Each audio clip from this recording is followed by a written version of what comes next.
Hello everyone, welcome to Shrabani's recipe. আজ আমি আপনাদের সাথে শেয়ার করব কচু ভর্তার রেসিপি। ভীষণই মজাদার একটা রেসিপি, গরম ভাতের সাথে খেতে কিন্তু ভীষণই ভালো লাগে। অল্প কিছু উপকরণ দিয়ে সহজভাবে রেসিপিটি তৈরি করে দেখিয়েছি, আশা করছি আপনাদের ভালো লাগবে। চলুন দেখে নিই আমাদের আজকের রেসিপি। এখানে আমি কচুটা ছোট ছোট টুকরো করে কেটে নিয়েছি আর এটা ভালোভাবে ধুয়েও নিয়েছি। এখন এটা ভালোভাবে সিদ্ধ করে নেব। এখানে একটা প্যানের ভেতর বেশ কিছুটা পরিমাণে জল গরম করে নিয়েছি। এই গরম জলের ভেতর কেটে রাখা কচুগুলো দিয়ে দিচ্ছি। এই ঢাকনাটা দিয়ে দিচ্ছি। কচুটা ভালোভাবে সিদ্ধ করে নেব।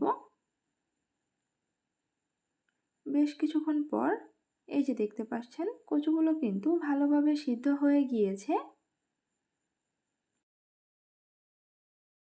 এখন এর জলটা ঝরিয়ে এটা একটু ঠান্ডা করে নেব।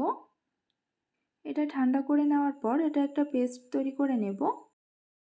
এদিকে একটা প্যানের ভেতর 2 থেকে 3 টেবিল চামচ মতো তেল নিয়ে নিয়েছি।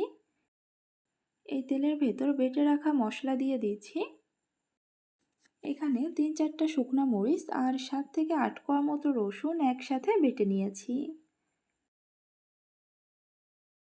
মশলাটা কিছুক্ষণ ভেজে নেব। এতটুকুই মশলা ব্যবহার করছি, আর কোনো মশলা এখানে ব্যবহার করব না। এখন এখানে কচুর যে পেস্টটা আমি প্রথমে তৈরি করে নিয়েছিলাম সেটা এর ভেতর দিয়ে দিচ্ছি। আমি এটা ব্লেন্ডারে ব্লেন্ড করে নিয়েছি। আপনারা চাইলে কিন্তু এটা শিলপাটায় বেটে নিতে পারেন।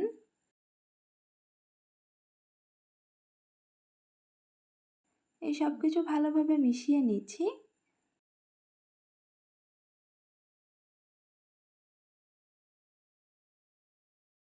দিচ্ছি পরিমাণ মতো লবণ, হাফ চা চামচ হলুদের গুঁড়া। হলুদের গুঁড়াটা দেওয়ার পর এটা একসাথে ভালোভাবে মিশিয়ে নেব। এখন এটা মিডিয়াম আঁচে বেশ কিছুটা সময় ধরে রান্না করে নেব। এর ভেতর যে জলটা আছে এই জলটা সম্পূর্ণভাবে শুকিয়ে নিতে হবে। এই পর্যায়ে কিন্তু এটা অনবরত নেড়েচেড়ে নিতে হবে, তা না হলে কিন্তু এটা তলায় লেগে যাবে। আর এটা যদি একবার পোড়া লেগে যায় তাহলে কিন্তু এটা খেতে ভালো লাগবে না। আমি এটা বেশ কিছুটা সময় ধরে রান্না করে নিয়েছি, আর এর ভেতর কিন্তু কোনো প্রকার জলও নেই। আর এটা যখন হয়ে যাবে তখন দেখবেন এটা এরকম প্যান থেকে ছেড়ে আসছে। এই যে কচু ভর্তাটা কিন্তু একদমই তৈরি হয়ে গিয়েছে। এখন এটা গরম ভাতের সাথে পরিবেশনের পালা।